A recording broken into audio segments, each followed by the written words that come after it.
Nama saya Jessica Natali. Di sebelah kanan saya ada Kakak Wendy dengan Bandu. Di sebelah kiri saya ada Kakak Yusmina Teta.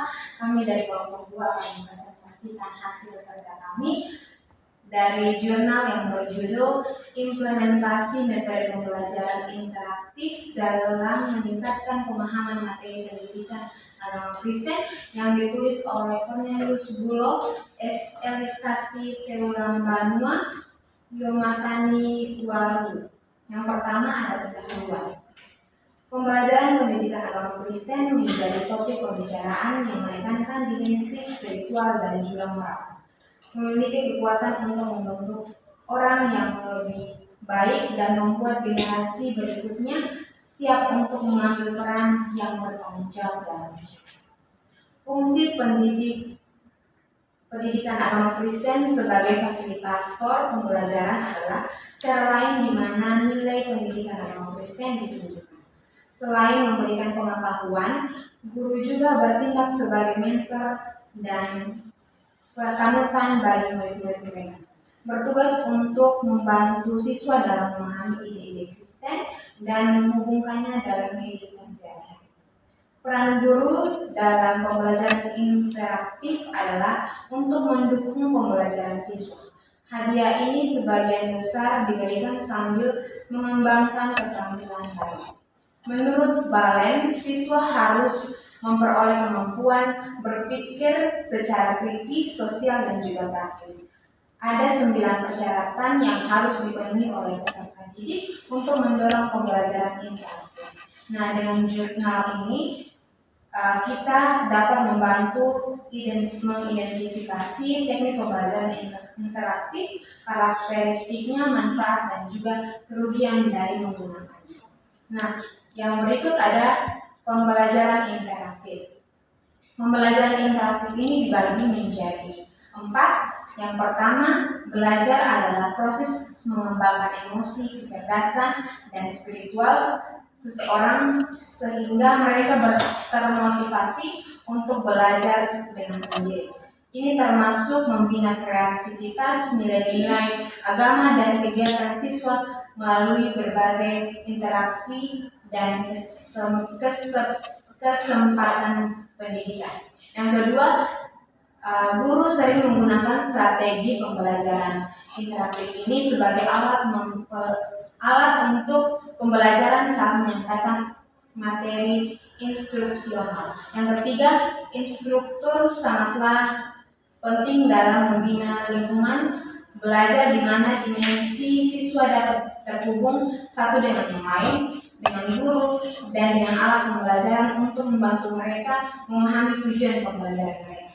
Yang keempat, ada siswa dapat belajar dari satu sama lain, dari profesor atau dari lingkungan mereka ketika mereka beradaptasi dalam proses pembelajaran interaktif. Kapasitas kognitif dan mental siswa akan tumbuh sebagai hasil dari interaksi. Yang berikut ada pengertian dan tujuan pembelajaran interaktif. Yang pertama, pengertian. Strategi pembelajaran yang berpusat pada siswa. Pembelajaran ini melibatkan guru yang berperan sebagai fasilitator dan mempertimbangkan pertanyaan siswa. Dengan pertanyaan dan debat, pendekatan ini mempromosikan keterlibatan siswa dalam proses pembelajaran. Yang kedua ada tujuan. Tujuan pembelajaran interaktif ialah memperdalam pemahaman siswa dan mengembangkan keahlian, khususnya yang berkaitan dengan berpikir kritis dan memecahkan masalah. Metodologi ini mendorong siswa untuk melampaui pengetahuan permukaan dan sepenuhnya memahami pentingnya belajar dengan melibatkan mereka secara aktif. Berikut adalah manfaat pembelajaran interaktif. Yang pertama, guru dan siswa harus diikutsertakan sebagai pemangku kepentingan dalam proses ini. Jika murid tetap diam, hasil belajar yang diinginkan tidak akan tercapai. Sebaliknya, tanpa bimbingan dari guru, tujuan pembelajaran tidak akan terpenuhi. Yang kedua, ada banyak pendekatan untuk membuat kursus interaktif seperti ini, termasuk mendorong siswa untuk lebih aktif, dan guru untuk tidak terlalu pasif. Menggunakan strategi pembelajaran yang dapat diterima dan tepat, dapat mengembangkan dan memanfaatkan materi pembelajaran yang inovatif.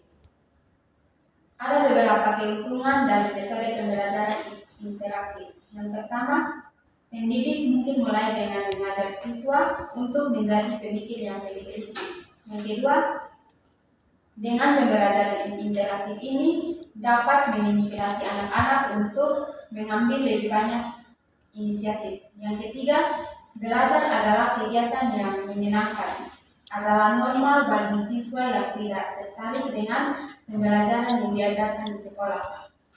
Yang keempat, anak-anak punya nyali untuk berbicara di depan kelas. Berikut ada beberapa ciri-ciri dari pembelajaran interaktif. Yang pertama, pendidikan yang berfokus pada siswa. Yang kedua, pembelajaran dengan teknologi informasi dan komunikasi. Yang ketiga, pembelajaran dengan belajar dengan sumber belajar yang beragam. Yang keempat, pembelajaran kolaboratif dan pembelajaran dengan mempertimbangkan keberagaman siswa. Yang kelima, pembelajaran dengan mempertimbangkan kebutuhan siswa, mengintegrasikan kemampuan siswa. Yang keenam, pembelajaran dan pengembangan. Ada beberapa metode pembelajaran interaktif. Di era digital, teknik pembelajaran interaktif adalah strategi pengajaran yang sukses. Pendekatan ini terdiri dari beberapa komponen penting. Pendekatan pembelajaran interaktif adalah strategi pengajaran yang melibatkan siswa dan guru melakukan percakapan aktif, menyajikan konten yang memimpin guru, yang mendorong partisipasi siswa yang terlibat dalam proses pembelajaran, dikenal sebagai metode interaktif.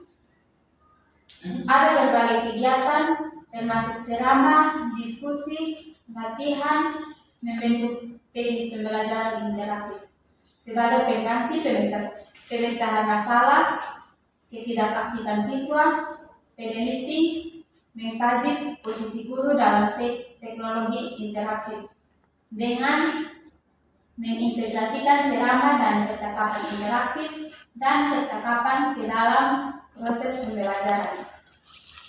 Metode diskusi adalah gaya pembelajaran yang mempromosikan partisipasi aktif dari siswa dalam kelompok dan kemungkinan mereka untuk menyelesaikan tugas secara kolektif.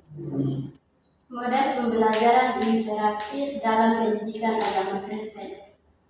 Model pembelajaran interaktif mengedepankan partisipasi siswa, subjek aktif dalam proses pembelajaran mengajar, di mana mereka terlibat secara langsung dalam kegiatan diskusi, pemecahan masalah, serta menggunakan teknologi dan media pembelajaran.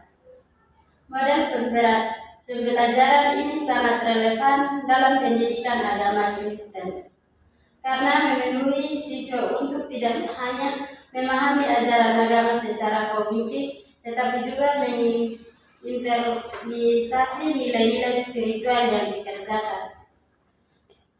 Model pembelajaran interaktif dalam pendidikan agama Kristen meningkatkan keterlibatan siswa dan pemahaman nilai-nilai Kristen melalui pembagian metodologi. Model-model ini termasuk pembelajaran berbasis proyek, diskusi kelompok, permainan peran dan integrasi teknologi masing-masing, menumbuhkan pemikiran kritis, hubungan pribadi dengan ajaran. Kesimpulan dan tanggapan kelompok. Kesimpulan, pembelajaran interaktif dalam pendidikan agama Kristen telah menunjukkan janji yang signifikan dalam meningkatkan pemahaman dan keterlibatan siswa, mempromosikan keterlibatan aktif. Pendekatan ini membuat lingkungan belajar lebih menarik dan relevan. Pembelajaran interaktif membantu siswa membuat hubungan antara ajaran Kristen dan aplikasi dunia nyata menggunakan berbagai strategi. dan aplikasi dunia nyata menggunakan berbagai strategi termasuk bermain peran, siswa mendapat pemahaman yang lebih dalam tentang subjek serta keterampilan berpikir kritis, komunikasi, dan kerja tim dan inti. Tanggapan kelompok, kami percaya bahwa pendekatan ini memiliki potensi besar untuk meningkatkan kualitas pembelajaran dalam pendidikan agama Kristen lebih sesuai dan menarik banyak anak-anak, remaja, maupun muda-mudi untuk terus belajar dan sangat cocok bagi generasi sekarang. Sekian presentasi kami. Shalom.